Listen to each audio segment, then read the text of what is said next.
لا حول ولا قوة الا باللہ العلی العظیم۔ اعوذ باللہ السمیع العلیم من الشیطان اللعین الرجیم۔ بسم اللہ الرحمن الرحیم۔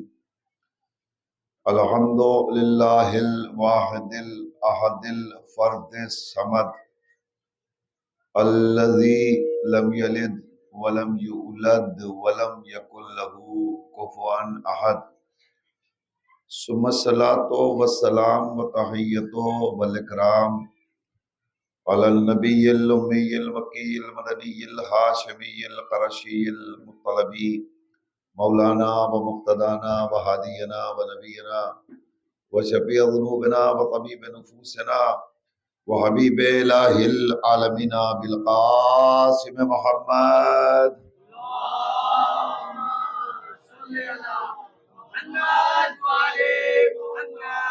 وعلى الطيبين الطاهرين المعصومين ولعنة الله على أعدائهم وقاتليهم وغاصب حقوقهم ومنكر فضائلهم أجمعين من الآن إلى قيام يوم الدين. أما بعد، فقد قال رسول الله صلى الله عليه وآله وسلم: إن الحسين مصباح الهدى والسفينة النجاة. صلوات پڑھ دے بر محمد والے محمد۔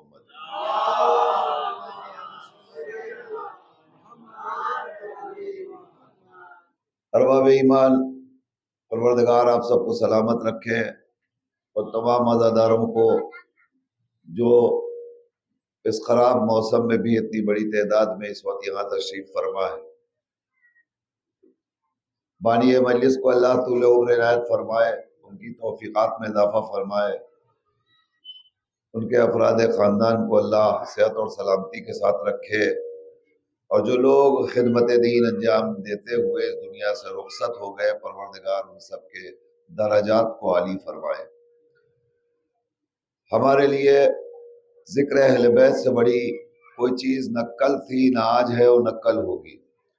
ہم زندہ ہیں تو حسین کے لیے، اور مرتے ہیں تو حسین کے لیے، اور اس کا ثبوت یہ ہے کہ مرنے والا ہمارا مرتا ہے، مگر ہم مجلس حسین کی برپا کرتے ہیں، اور حسین کی مجلس برپا کر کے دنیا والوں کو بتاتے ہیں کہ ہمارا جینا بھی حسین کے لیے، ہمارا مرنا بھی حسین کے لیے ہے۔ کائنات میں وہ انسان محسن کش ہے جو حسین کا تذکرہ نہ کرے، حسین کی یاد نہ برپا کرے، امام عالی مقام کا تذکرہ نہ کرے، مجلس حسین برپا نہ کرے، اور شہادت حسین کو یاد نہ کرے۔ اس لیے کہ آج اگر اس کائنات کو زندگی ملی ہے اور حیات ملی ہے تو وہ حسین ہی کا صدقہ ہے۔ حسین کا کتنا بڑا احسان پوری کائنات کے اوپر ہے، اگر تاریخ کا آپ جائزہ لیں تو آپ کو پتہ چلے گا۔ سرکار سید الشہداء کے ہاتھوں پہ علی اصغر کا خون ہے، اور وہ چاہتے ہیں کہ آسمان کی طرف پھینک دیں، تو آسمان نے آواز دی، اگر ایک قطرہ بھی آسمان کی طرف آیا تو قیامت تک دانہ نہیں برسے، پانی نہیں ملے گا۔ چاہا کہ زمین کی طرف پھینک دیں تو زمین نے آواز دی، قیامت تک ایک دانہ بھی نہیں ملے گا۔ تو حسین نے اس خون ناحق کو نہ آسمان کی طرف پھینکا نہ زمین کی طرف پھینکا۔ اگر آسمان کی طرف پھینکتے تو کبھی پانی نہ ملتا، اگر زمین کی طرف پھینک دیتے تو کبھی دانہ نہ ملتا۔ اس خون کو اپنے چہرے پر مل کر زمین اور آسمان کی طرف خون نہ پھینک کر کے قیامت تک کے لیے آنے والی نسلوں کو کھانا بھی مہیا کرا دیا، پانی بھی مہیا کرا دیا۔ تو اب جو بھی اس روئے ارض پر کھانا اور پانی پا رہا ہے، اس کا اولین فریضہ ہے کہ وہ اٹھتے بیٹھتے صبح و شام حسین کا تذکرہ کر کے بتائے کہ مولا اگر آپ نے وہ قربانی نہ دی ہوتی تو آج ہم کو زندگی نہ ملتی، آج ہمیں حیات نہ ملتی۔ اب آپ نے پہچانا کہ حسین مظلوم کی عظمت کتنی بلند ہے، شخصیت کتنی بلند ہے۔ میں اگر آپ آمادہ ہو اور مجلس سننے کے موڈ میں ہو تو میں جلدی سے عرض کرتا ہوں، یہ اس پیغمبر کا نواسا ہے جس کے لیے اللہ نے ارشاد فرمایا، اے میرے حبیب لولا کا لما خلقت الافلاک، اے میرے پیغمبر اگر تمہیں پیدا کرنا مقصود نہ ہوتا تو میں کائنات میں کسی چیز کو کبھی پیدا نہ کرتا۔ اللہ نے واضح لفظوں میں اپنے پیغمبر کے حوالے یہ فقرہ ارشاد فرما دیا کہ تمہیں پیدا کرنا مقصود نہ ہوتا تو میں کائنات میں کسی چیز کو پیدا نہ کرتا۔ مطلب آپ سمجھے؟ مطلب یہ ہے کہ آج کائنات میں جو کچھ بھی ہے وہ سب حضور کا صدقہ ہے، وہ سرکار کا صدقہ ہے، وہ پیغمبر کی بدولت ہے۔ زمین کا وجود پیغمبر کی وجہ سے، آسمان کا وجود پیغمبر کی وجہ سے، کائنات کے ذرے ذرے کا وجود پیغمبر کی وجہ سے۔ اب آپ کائنات کے جس چپے سے پوچھئے گا تو ہر چپا چیخ چیخ کی آواز دے رہا ہے، میں محمد سے، میں محمد سے، میں محمد سے۔ اگر آپ تجزیہ کریں تو آپ کو پتا چلے گا فرش محمد سے، عرش محمد سے، لوح محمد سے، کرسی محمد سے، انبیاء محمد سے، اولیاء محمد سے، اوصیاء محمد سے، ائمہ محمد سے، خلفاء محمد سے، اجنہ محمد سے، انسان محمد سے، جمادات محمد سے، نباتات محمد سے، حیوانات محمد سے، ہر مخلوق خدا محمد سے۔ جس ذرے سے پوچھئے گا کائنات کے، ہر ذرہ چیخ چیخ کے کہے گا میں محمد سے، میں محمد سے، میں محمد سے۔ جوانوں ذرا میرے ساتھ آ جاؤ، آپ پوچھئے جس سے بھی وہ آواز دے گا حدیث کی روشنی میں محمد سے، میں محمد سے، آدم محمد سے، نوح محمد سے، ابراہیم محمد سے، موسیٰ محمد سے، عیسیٰ محمد سے، یحییٰ محمد سے، زکریا محمد سے، یونس محمد سے، یوسف محمد سے، یعقوب محمد سے۔ ہر نبی کہہ رہا ہے میں محمد سے، میں محمد سے، میں محمد سے۔ اور خود محمد سے پوچھئے تو محمد کہہ رہے ہیں میں حسین سے۔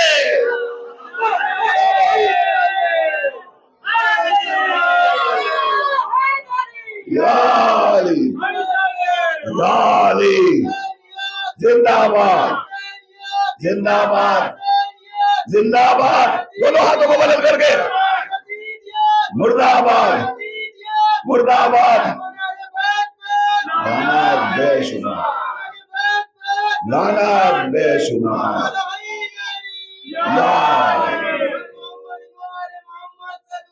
اللہم صلی علی محمد وعلی۔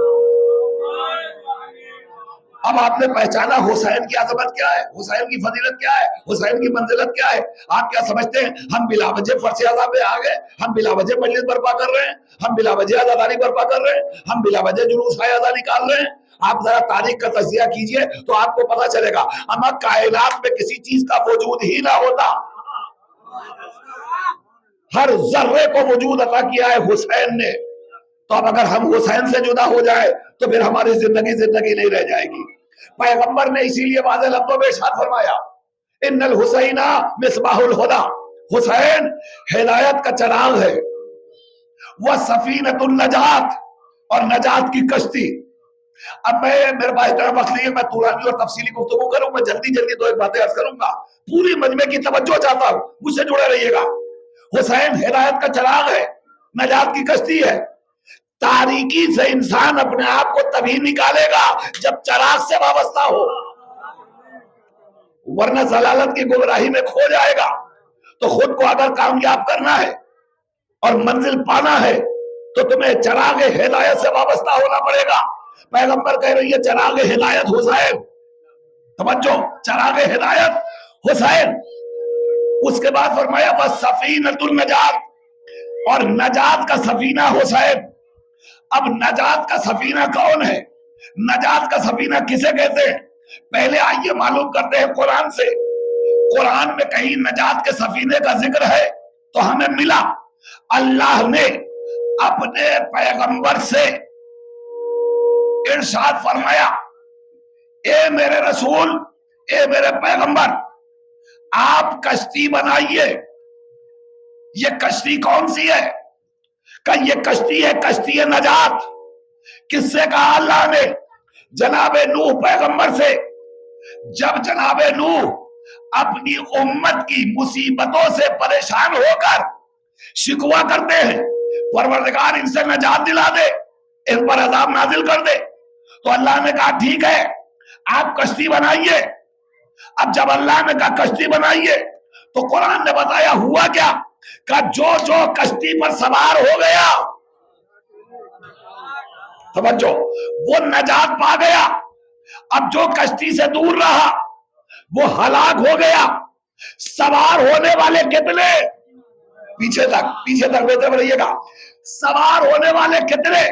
کل 70 جوڑے. ہلاک ہونے والے کتنے؟ پوری کائنات. سوار ہونے والے قلیل،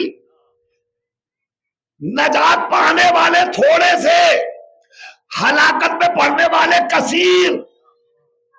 اس کا مطلب یہ ہوا فیصلہ قلت اور کثرت پہ نہ کیجیے گا. توجہ فرمائیے گا. نہیں، آپ قرآن نظر میں رکھیے اور پھر فیصلہ کیجیے. ہلاک ہونے والوں میں کون کون؟ کہ پیغمبر کا بیٹا، پیغمبر کی زوجہ. ہائے ہائے ہائے، توجہ ہے نا. اس کا مطلب یہ ہوا کہ ممکن ہے کہ پیغمبر کے رشتہ دار ہونے کے باوجود اگر پیغمبر سے وفا نہیں ہے تو پھر ہلاکت ہی ہلاکت ہے. اور اگر پیغمبر کے حکم پر کشتی نجات پہ سوار ہو گئے تو پھر نجات ہی نجات ہے. عزیزان گرامی، نوح کی کشتی نے فیصلہ کر دیا کہ جو کشتی پہ سوار ہوگا وہ نجات پائے گا. یہ کشتی ہے، کشتی نجات. اور اب بھی جو لوگ نہیں بولے میں ان کو بھی بولوانا چاہتا ہوں. دیکھیں، یہ کشتی ہے، کشتی نجات. تو یہ نجات کی کشتی بنی کہاں؟ کسی بند کوٹری میں، حجرے میں، کمرے میں. نوح نے پوچھا پروردگار بنائے کیسے؟ تو اللہ نے آواز دی، وَاسْنَعِ الْفُلْكَ بِوَحْيِنَا وَبِأَعْيُنِنَا. کشتی بناؤ تو ہماری وحی کے مطابق اور ہماری نگاہوں کے سامنے. اس کا مطلب یہ ہوا کہ نجات کی کشتی جب بھی بنے گی اللہ کی مرضی سے بنے گی، اپنی مرضی سے نہیں بنے گی، اللہ کی مرضی سے. اچھا، کہاں بنائے؟ تو اب آواز دی، کھلے میدان میں بناؤ. ہائے ہائے ہائے ہائے ہائے. بھائی بات ہے نجات کی کشتی کی، تو اللہ نے کہا بند کمرے میں نجات کی کشتی نہیں بنے گی، جب بھی بنے گی کھلے میدان میں بنے گی. نجات کی کشتی بنے گی کھلے میدان میں. اب سمجھ میں آئی بات. پیغمبر نے علی کی ولایت کا اعلان کھلے میدان میں کیوں کیا؟ صلوات پڑھ لیجئے بابا سے بلند.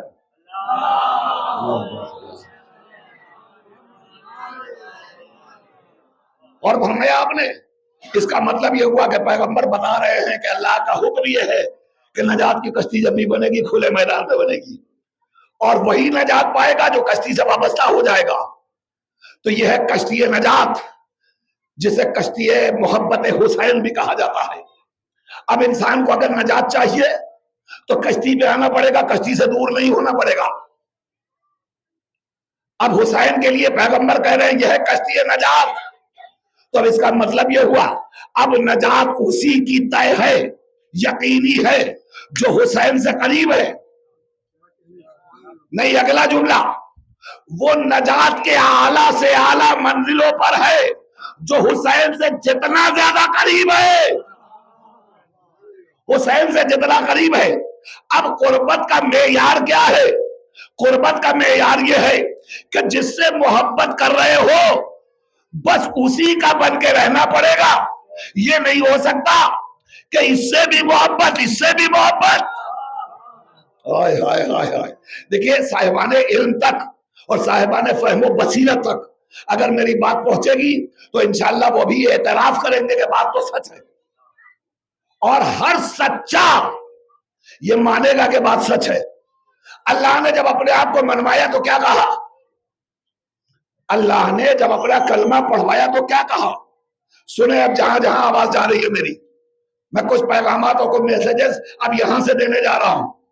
اللہ نے جب اپنا کلمہ پڑھوایا تو کیا کہا؟ کہو لا الہ الا اللہ، کوئی اللہ نہیں ہے سوائے اللہ کے.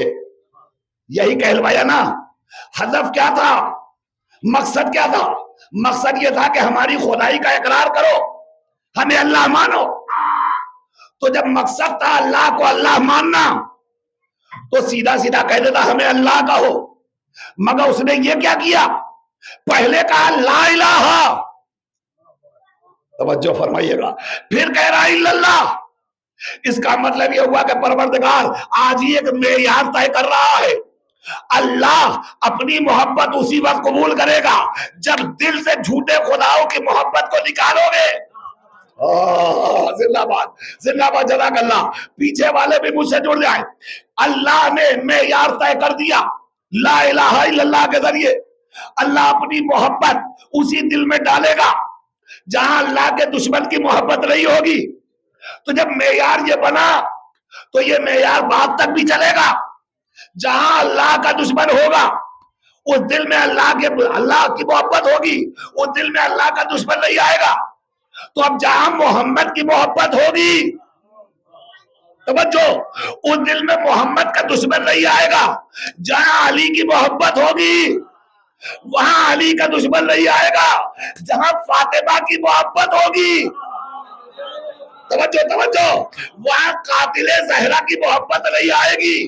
جہاں حسن کی محبت ہوگی وہاں حسن کے قاتل کی محبت نہیں آئے گی۔ اب جہاں حسین کی محبت ہوگی وہاں یزید کی محبت نہیں آئے گی۔ اب یہ طے ہو گئی بات، تو مجھے کہنے دیجئے اما یہ کون سا اسلام ہے کہ یزید بھی رضی اللہ، حسین بھی رضی اللہ؟ صلوات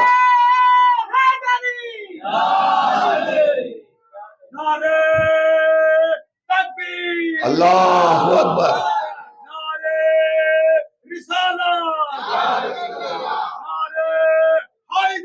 یا علی، اللہم صلی اللہ علیہ وسلم۔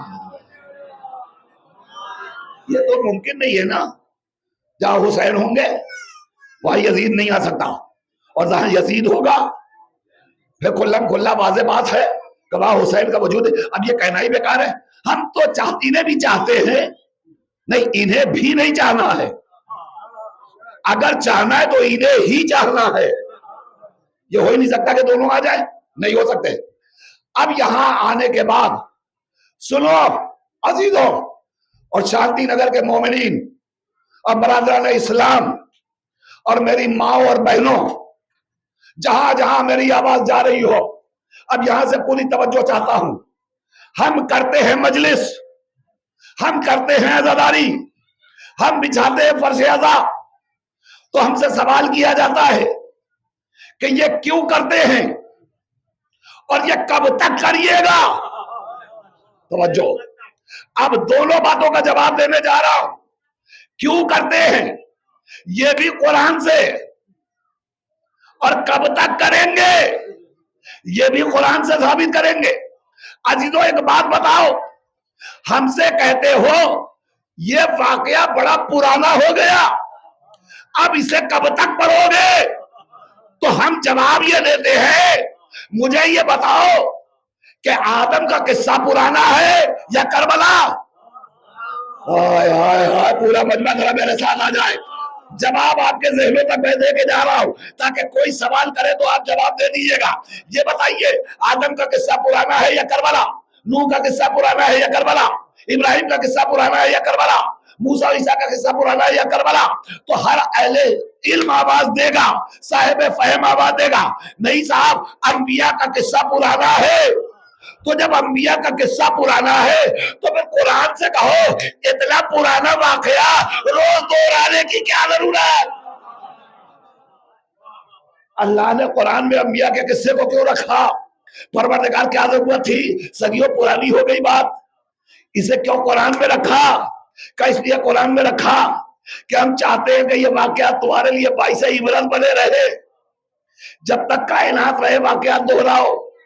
جب واقعات دہراؤ گے تو تمہیں پتا چلے گا، جب تم آدم کا قصہ دہراؤ گے تبھی تو پتا چلے گا کہ شیطان پہ لعنت بھیجنا واجب ہے۔ جب تک تم انبیاء کے قصے نہیں پڑھو گے تمہیں درس عبرت نہیں ملے گا۔ تو اس کا مطلب یہ ہوا کہ اللہ قرآن میں انبیاء کے واقعات کو رکھ کے اور بار بار دہرانے کا حکم دے کے بتا رہا ہے ہر واقعہ پرانا نہیں ہوتا۔ جس سے اسلام کی فتح وابستہ ہو، وہ واقعات کبھی پرانے نہیں ہوا کرتے۔ اچھا آئیے، آپ کہیں گے صاحب یہ بتائیے کہاں ہے کربلا قرآن میں؟ ایک یہ بھی سوال ہوتا ہے، کیا ضرورت ہے پڑھنے کی؟ کہاں ہے کربلا قرآن میں؟ اور اگر میں بتا دوں کربلا کہاں ہے قرآن میں تو کل سے آپ بھی مجلس شروع کر دیں گے۔ میرا سوال ہے آپ سے، یہ سوال ہی بیکار ہے۔ یا تو سوال نہ کیا کیجئے کہاں ہے کربلا قرآن میں، اور اگر سوال کر رہے ہیں اور ہم دکھا دیں کہ کربلا ہے قرآن میں تو پھر آئیے فیصلہ کرتے ہیں۔ اگر ہم نہ ثابت کریں قرآن میں کربلا تو ہم کربلا چھوڑ دیں، اور اگر ہم ثابت کر دیں قرآن میں کربلا تو آپ آئیے ہم سے وابستہ ہو جائیے، آپ بھی کربلا پڑھنی شروع کر دیجئے۔ آئیے ہم پڑھتے ہیں اور گواہ جب قرآن کی آیت اور آپ کو دلیل دیتے ہیں۔ قرآن میں پروردگار عالم آواز دے رہا ہے، لَوِ اتَّبَعَ الْأَقْوَى هَوَاهُمْ لَفَسَدَتِ السَّمَاوَاتُ وَالْأَرْضُ وَمَنْ فِيهِنَّ۔ حق اگر باطل کی پیروی کر لے گا، قرآن کی آیت، حق اگر باطل کی پیروی کر لے گا، حق اگر باطل کو فالو کر لے گا، حق اگر باطل کو مان لے گا، نہیں آسان لفظوں میں کہہ دوں، قرآن کہہ رہا ہے حق اگر باطل کی بیعت کر لے گا تو نہ یہ زمین رہے گی، نہ یہ آسمان رہے گا، نہ زمین اور آسمان کے مابین کوئی چیز رہ جائے گی۔ اب سوال یہ ہے کہ قرآن نے جب آیت پیش کر دی تو بے سبب نہیں پیش کی، کوئی تو پس منظر ہوگا۔ آئیے تلاش کرتے ہیں کیا کوئی واقعہ تاریخ میں ایسا ہے جہاں کسی طالب بیعت نے کسی صاحب حق سے مطالبہ بیعت کیا؟ تو ہمیں یہ منظر کہیں اور نہیں ملا، یہ منظر ملا تو یزید اور حسین کے مابین، جہاں یزید نے مطالبہ بیعت کیا، حسین بیعت کرو ورنہ سر قلم کروا لو، یہ مطالبہ بیعت ہو رہا ہے، اور حسین کیا جواب دے رہے ہیں؟ سر کٹوا لیں گے مگر بیعت۔ اس کا مطلب یہ ہوا کہ طالب بیعت نے مطالبہ کیا، صاحب حق نے بیعت کو ٹھکرا دیا، ٹھکرا کر پوری کائنات کو بچا لیا۔ اب یہ واقعہ قرآن میں ہے کہ نہیں؟ اسی کا نام تو کربلا ہے۔ ہوئے ہوئے ہوئے، اسی کو تو کربلا کہتے ہیں، جہاں یزید مطالبہ کر رہا تھا حسین بیعت کر لو، اور بڑی ضد تھی کہ بیعت کرو، بہت اصرار تھا کہ بیعت کرو۔ اچھا ٹھہریے، یزید نے کیا کہا؟ حسین بیعت کرو ورنہ سر کٹوانا پڑے گا۔ حسین نے جواب کیا دیا؟ اگر آپ تک جواب پہنچے گا تو انشاءاللہ آپ مجھ سے جڑیں گے، اور میں بڑی محنت کر کے بات پہنچا رہا ہوں آپ تک، غور کر کے سنیے۔ حسین سے مطالبہ بیعت ہوا، حسین بیعت کرو ورنہ سر کٹواؤ۔ تو مطالبہ بیعت پر حسین نے جواب کیا دیا؟ حسین کو کہنا چاہیے تھا میں تیری بیعت کروں، یہ نہیں ہو سکتا، مگر حسین نے یہ جواب نہیں دیا۔ ارے حسینیو، میرے مولا کے جواب کو سلام کرو۔ مولا نے جواب کیا دیا؟ وہ کہہ رہا تھا حسین بیعت کرو، یہ حسین نے جواب دیا مجھ جیسا۔ زندہ باد زندہ باد، جزاک اللہ جوانو، ذرا سا میرا حوصلہ بڑھا دو اور اپنی آواز کو بڑھا دو۔ حسین نے کیا کہا؟ مجھ جیسا، تجھ جیسے کی بیعت۔ مولا یہ تو آپ سے مانگ رہا تھا بیعت، تو آپ کہتے تھے میں تیری بیعت، مگر یہ نہیں کہا۔ کیا کہا؟ مجھ جیسا، تجھ جیسے کی بیعت۔ میرا مولا کیوں کہہ رہے ہیں؟ کہ میں یہی تو بتانا چاہتا تھا، ابھی مجھ جیسے بھی بہت آئیں گے۔ جزاک اللہ جزاک اللہ، ابھی مجھ جیسے بھی بہت آئیں گے، ابھی اس جیسے بھی بہت آئیں گے، مگر کسی زمانے میں جو بھی مجھ جیسا ہوگا وہ اس جیسے کسی کی بیعت کبھی قبول نہیں کرے گا۔ تو حسین نے انکار کر دیا۔ اچھا یزید مطالبہ بیعت کیوں کر رہا تھا؟ بھائی سب کچھ تو تھا اس کے پاس، تخت تاج دولت حکومت اقتدار سب کچھ تھا نا اس کے پاس، کوئی کمی تو نہیں تھی، بہت بڑی حکومت کا مالک تھا، مگر اس نے کیا کیا؟ وہ کہہ رہا ہے حسین بیعت کرو حسین بیعت کرو، حسین بیعت کرو. دیکھیں موقع کا فائدہ اٹھاتے ہوئے ایک جملہ کہہ دوں. کسی نے سوال کر لیا کہ بھائی جب سب نے بیعت کر لی تھی تو کیا پریشانی تھی، حسین بھی بیعت کر لیتے. سنو حسینیو، جب سب نے بیعت کر لی تو حسین نے بیعت کیوں نہیں کی؟ تو جواب دینے والے نے جواب دیا، یہ نہ پوچھو کہ جب سب نے بیعت کی تو حسین نے کیوں نہیں کی، بلکہ سوال یہ کرو جب حسین نے بیعت نہیں کی تو سب نے کیوں کی. توجہ ہے نا محترم؟ یا علی یا علی یا علی یا علی اللہم صلی اللہ علیہ وسلم. بس ادانے گرامی بہت زیادہ وقت نہیں ہے میرے پاس، میں بڑی تیزی کے ساتھ سفر طے کر رہا ہوں تاکہ کم وقت پہ زیادہ باتیں آپ تک پہنچا سکوں. سنیے، یزید کہہ رہا ہے حسین بیعت کر لو. حسین نے کہا مجھ جیسا تو تجھ جیسے بیعت نہیں کرے گا. جواب دے دیا. چاہتا تھا بیعت حسین سے.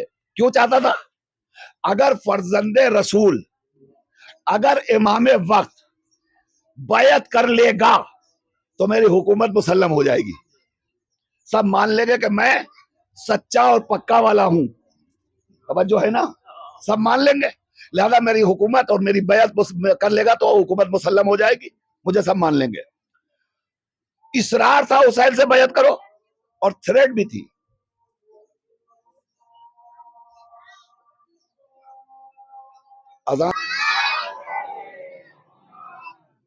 تو قرآن نے کیا کہا؟ حق اگر باطل کی بیعت کر لے گا تو کائنات مٹ جائے گی. یزید نے مطالبہ بیعت کیا، حسین نے انکار بیعت کیا. یزید کہہ رہا تھا حسین بیعت کر لو، حسین نے کہا مجھ جیسا تو جیسے کی بیعت نہیں کرے گا. بیعت مانگنے کا ہدف اور مقصد کیا تھا؟ میں یہاں تک آپ کو لایا تھا. بیعت اس لیے مانگ رہا تھا کہ اگر حسین فرزند رسول یزید کی بیعت کر لیں گے تو یزید کی حکومت مسلم ہو جائے گی. لوگ اسے خلیفۃ المسلمین تصور کر لیں گے، مان لیں گے، اسلام کا سچا خلیفہ مان لیں گے. لہذا ہماری حکومت مستحکم اور محکم ہو جائے گی. اصرار پہ اصرار کر رہا ہے، اصرار پہ اصرار کر رہا ہے. حسین بیعت کر لو، حسین بیعت کر لو، حسین بیعت کر لو.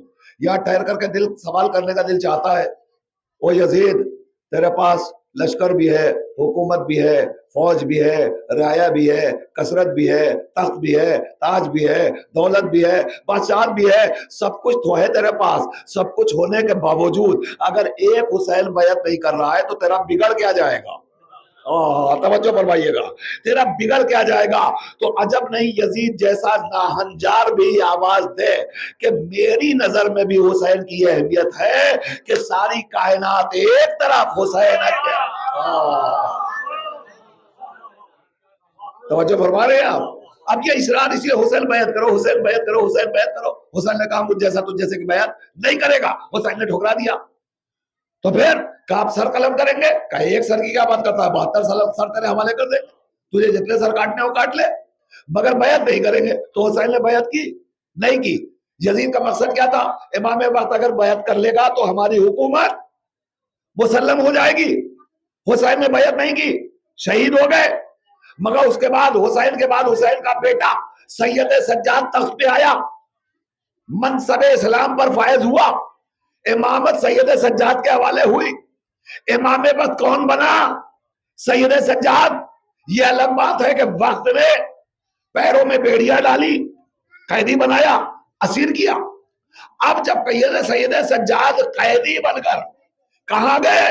یزید کے دربار میں. جب یزید کے دربار میں پہنچے تو یزید سوال کرتا وہ شبر یہ کون؟ کہ یہ علی کا، حسین کا بیٹا علی.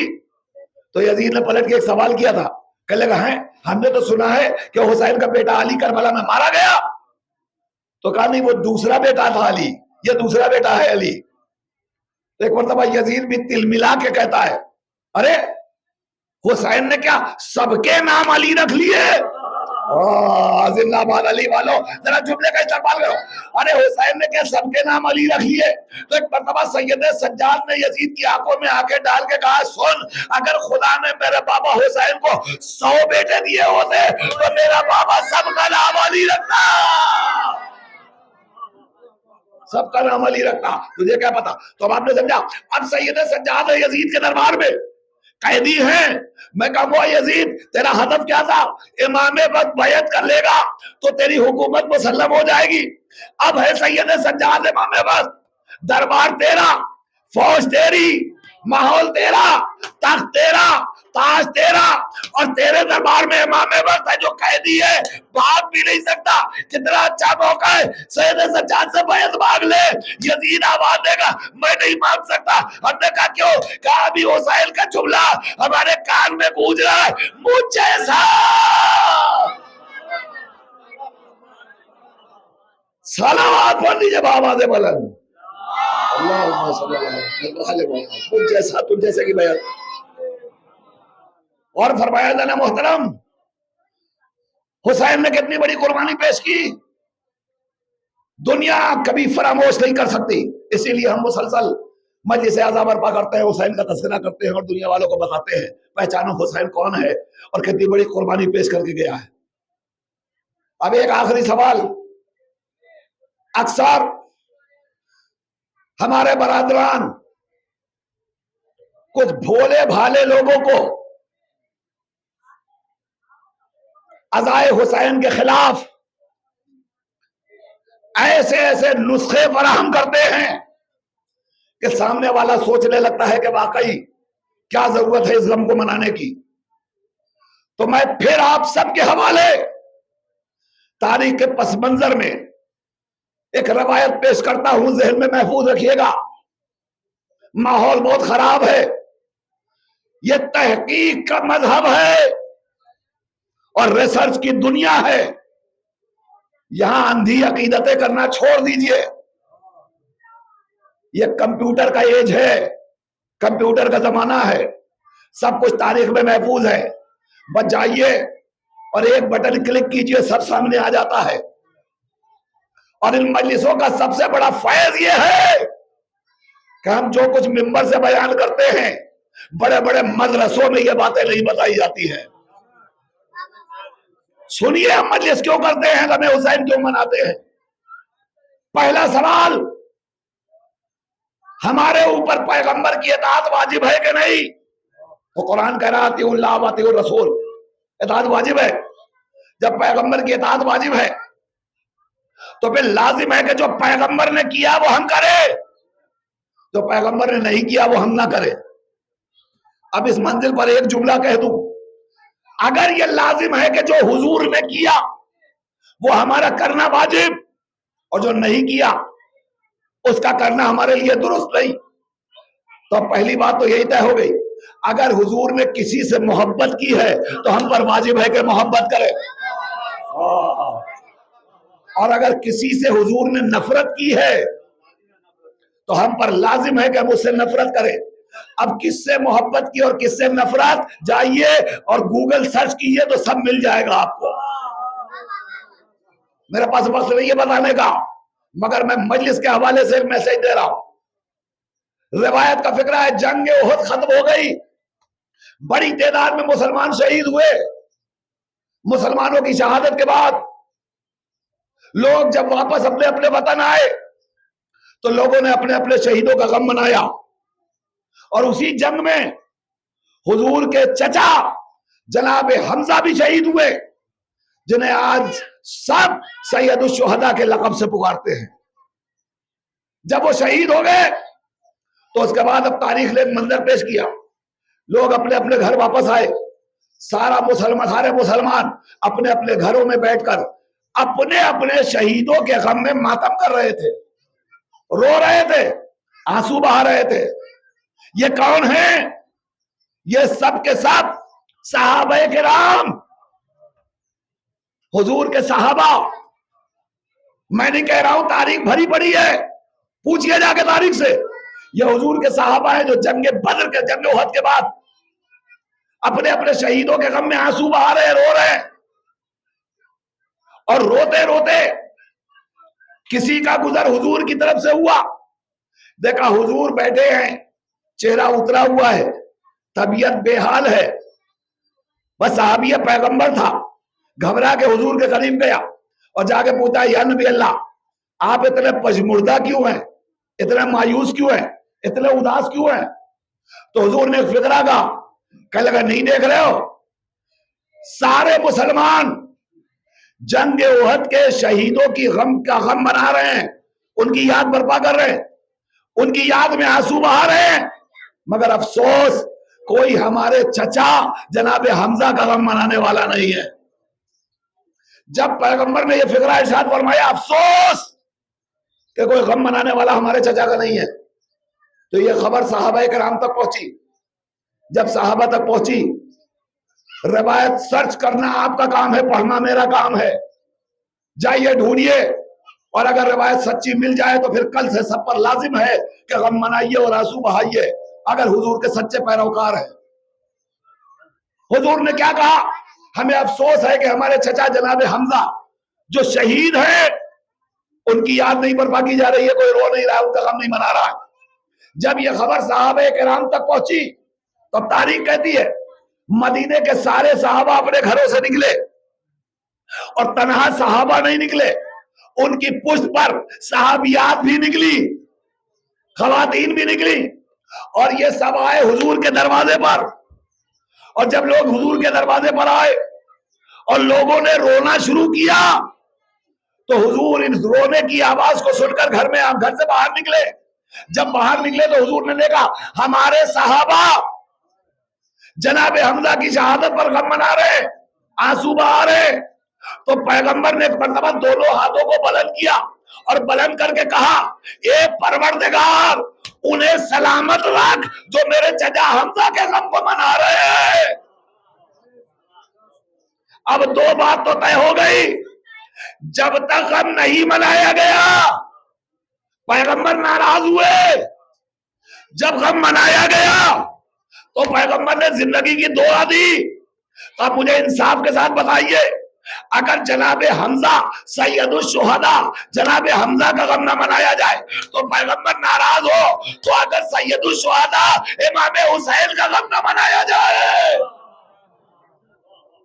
مجھے دنیا سوچ کے بتائے، عقل و خیرت سے کام لے کے بتائے، یہ پیغمبر کی ناراضگی کا سبب بنے گا کہ نہیں؟ جسے پیغمبر نے اپنی جان سے عزیز رکھا، جسے کبھی گود میں بٹھایا، جس کے لیے کبھی ناکہ بنے، جسے کبھی خطبہ توڑ کر ممبر بٹھایا، جس کی فضیلتوں پہ فضیلتیں بیان کی، اگر اس کی یاد نہ برپا کی جائے تو کیا پیغمبر کی خوشی کا سبب بنے گا؟ عزیزو، اسی لیے لقد کان لکم فی رسول اللہ اسوۃ حسنہ، تمہارے لیے پیغمبر کی سیرت قانون ہے، اسوہ حسنہ ہے۔ اب جو پیغمبر کرے وہ کرنا ضروری ہے، چونکہ پیغمبر نے شہیدوں کا غم منایا ہے، لہذا ہم پر لازم ہے کہ ہم شہیدوں کا غم برپا کریں۔ اور الحمدللہ جو قوم شہیدوں کا غم برپا کر رہی ہے وہ برحق ہے، خدا سلامت رکھے ان سب کو، اور ہماری توفیقات میں اضافہ ہو، ہم اس سے زیادہ بہتر طریقے سے غم برپا کر سکیں۔ ارباب اعظم، بس اب دامن وقت میں گنجائش نہیں بچی کہ میں طولانی گفتگو کروں، ورنہ حوالے سے بہت ساری باتیں پیش کی جا سکتی تھی، احادیث اور قرآن کے حوالے سے۔ غم منانا انبیاء کی سیرت و سنت ہے۔ کیا جناب یوسف کے بچھڑ جانے پر جناب یعقوب نے گریہ نہیں کیا؟ کیا جناب اسماعیل کی شہادت کی خبر صرف سن کر کے جناب ہاجرہ نے گریہ نہیں کیا؟ کیا یہ واقعات قرآن میں نہیں محفوظ ہیں؟ اگر یہ سارے واقعات قرآن میں محفوظ ہیں تو پھر ہمیں ماننا پڑے گا کہ رونا اور غم منانا، شہیدوں کا غم منانا، یہ انبیاء کی سیرت ہے، یہ انبیاء کی سنت ہے۔ اگر ہم سچے مسلمان ہیں تو ہمیں سیرت پیغمبر پر اور سیرت انبیاء پہ عمل کرنا پڑے گا۔ عزیزو، ہم کیسے غم نہ منائیں؟ کچھ انسانیت کے بھی تو تقاضے ہوتے ہیں۔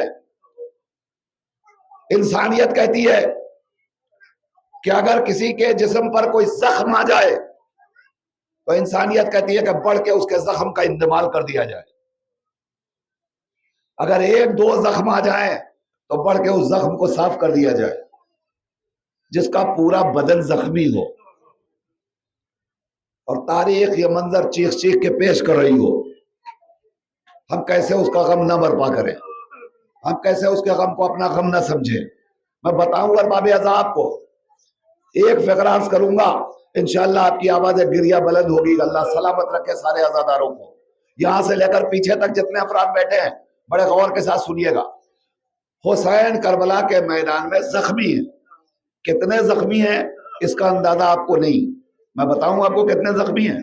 روایت کا فقرہ یہ ہے کہ جس وقت ملک الموت آئے ہیں حسین کے پاس قبض روح کے لیے، تو روایت کا فقرہ یہ ہے وہ ملک الموت جو کسی کے پاس سے واپس نہیں لوٹا، وہ حسین کے پاس آیا تو قبض روح کے لیے، مگر روح قبض نہ کر سکا حسین کی.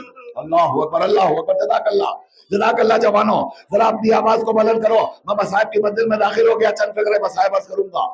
روایت کا فقرہ یہ ہے ملک الموت آئے حسین کے پاس، آنے کے بعد پورے بدن کو دیکھا اور دیکھنے کے بعد ایک مرتبہ واپس چلے گئے اور واپس جا کے پروردگار تو نے اپنے بندوں کے پاس بھیجا مگر کہیں تکلیف نہیں ہوئی قبض روح میں، یہ کس بندے کے پاس بھیج دیا تھا؟ ارے پورا بدن اس کا زخموں سے چور چور، سر سے پیر تک کوئی حصہ سلامت نہیں تھا، میں کہاں سے قبض روح کرتا؟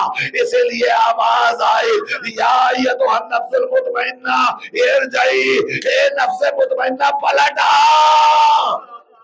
جزاک اللہ، جزاک اللہ، جزاک اللہ. ارباب اعضاء آپ سوچئے جب ملک الموت حسین کی حالت کو دیکھ کر کے واپس چلا گیا ہو، ذرا تصور کیجئے حسین کے سینے پہ سونے والی سکینہ نے جب اپنے بابا کو دیکھا ہوگا کیا گزری ہوگی.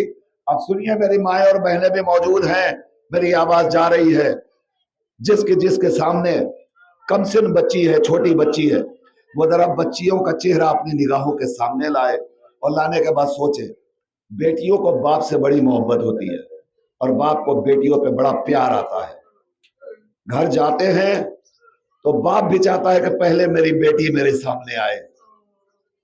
بیٹیاں دروازے پہ آ جاتی ہیں بابا کا استقبال کرنے کے لیے. حسین اور سکینہ کی محبت میں بتاؤں آپ کو، جب حسین رخصت آخر کے لیے آئے ہیں نا تو سکینہ نے بس ایک سوال کیا تھا، بابا آپ کو تو پتا ہے نا جب تک مجھے آپ کا سینہ نہیں ملتا مجھے نیند نہیں آتی بابا. سکینہ نے کہا تو حسین نے کیا کہا کہ بیٹا کوئی تمنا ہو تو بتاؤ. کا بابا ایک بار اور مجھے اپنے سینے سے لگا لیجئے.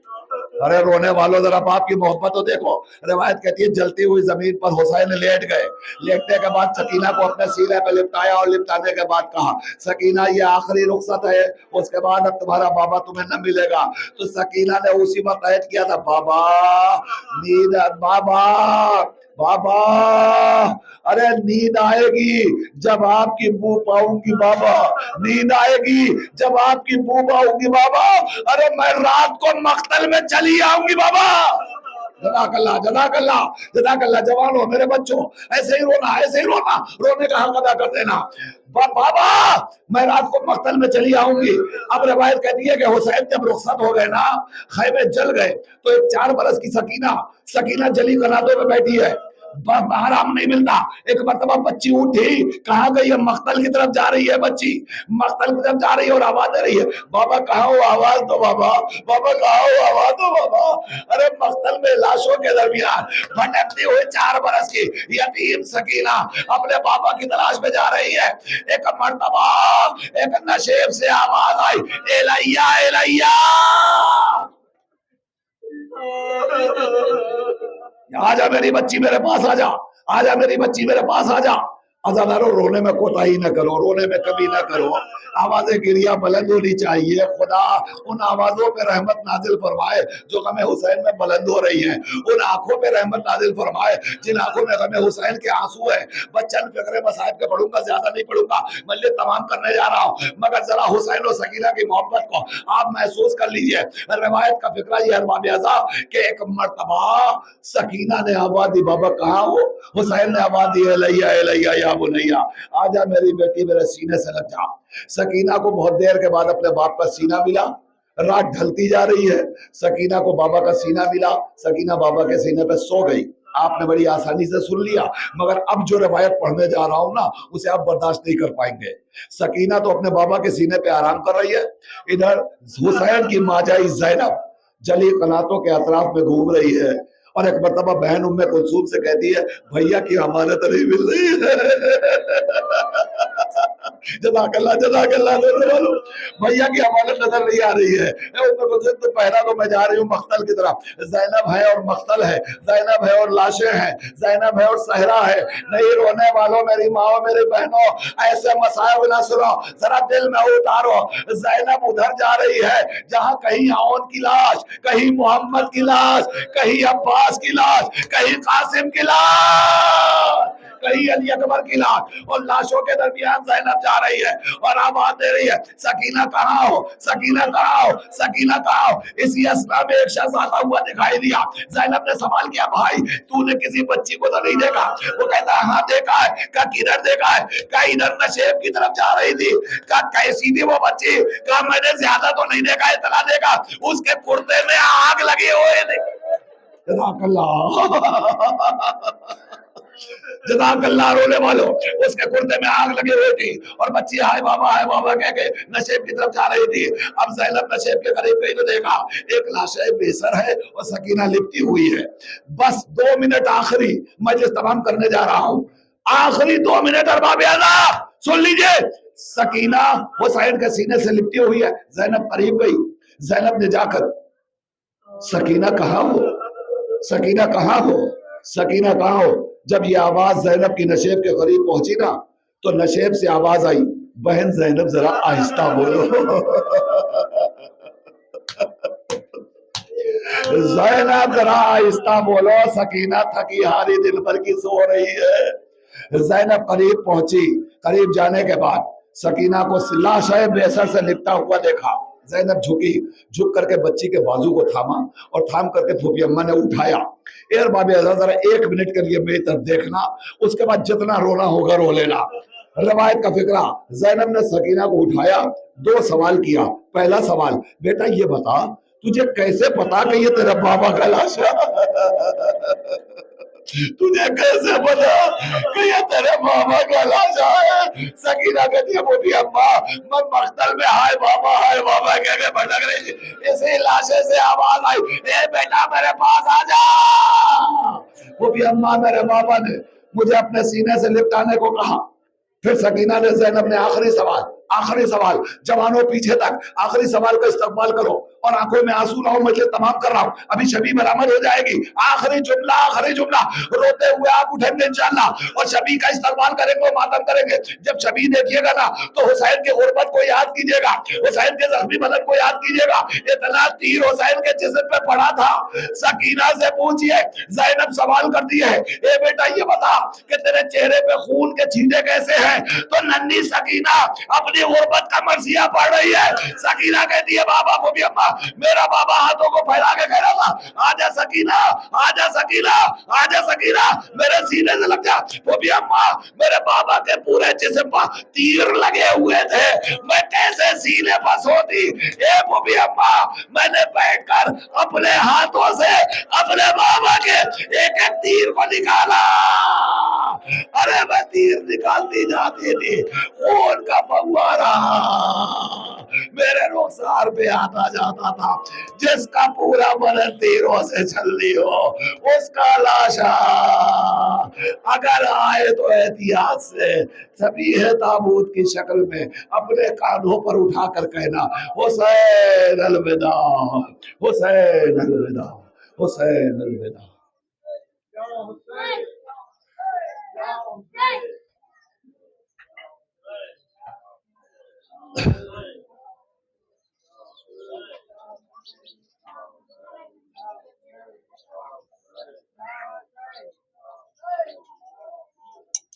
انجمن حسینیہ انجمن فاطمیہ نواخانیوں ماتم کرے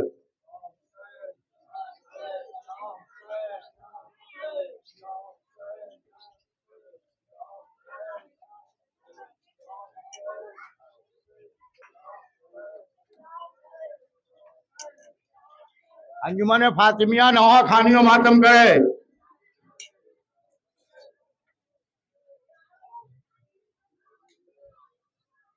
اگر انجمن فاطمیہ موجود نہ ہو تو انجمن عباسیہ نواخانیوں ماتم کرے